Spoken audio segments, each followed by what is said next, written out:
This week we're looking at how to create charts in Calc.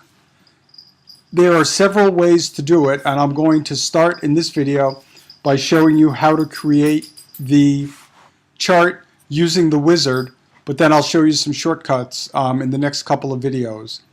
So to start, I have the household budget spreadsheet. I'm only going to do the first 3 months, January, February, March, months across the top, and we have the categories over on the left-hand side, and the amounts are under each month. I'm going to click on F1 because that's about where I want the chart to be inserted. Once you have that set, you can click on the chart wizard, which is the little icon up in the toolbar. If you click on the chart wizard, you see it drops the chart right next to cell F1 where you want it to be, and then the wizard window opens. First step is to create, or is to choose the chart type. In this example, we're going to go with the straight column charts, and we'll cover some of the other chart types in the next couple of videos.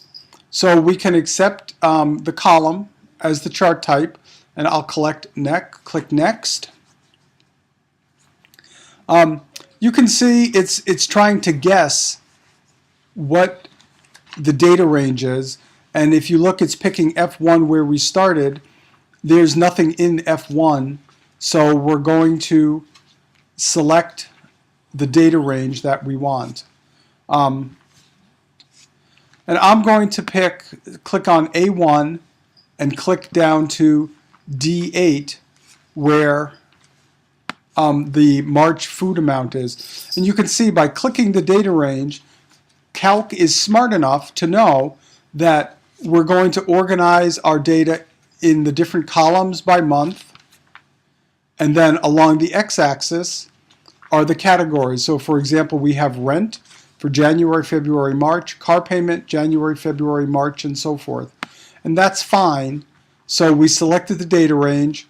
Calc figured out how we want to organize it, so we don't have to tell it the data series is in rows or columns, and we can use the first row as the label across the bottom and the first column as the label for each of the months.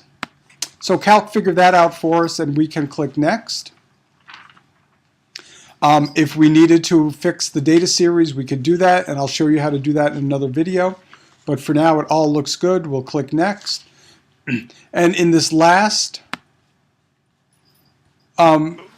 window of the wizard, we can put in information like the chart title. We can add a label to the x-axis, which will be categories. And then the y-axis we'll simply call dollars. And with that information, we will click finish. And you can see we have a good chart, a good starting point for our chart. We have the title, we have the y-axis labeled, we have the x-axis labeled, and then we have the chart data with the legend showing what each of the colors represents. In the next video, we'll look at this chart and we'll see how we can edit it and make some changes.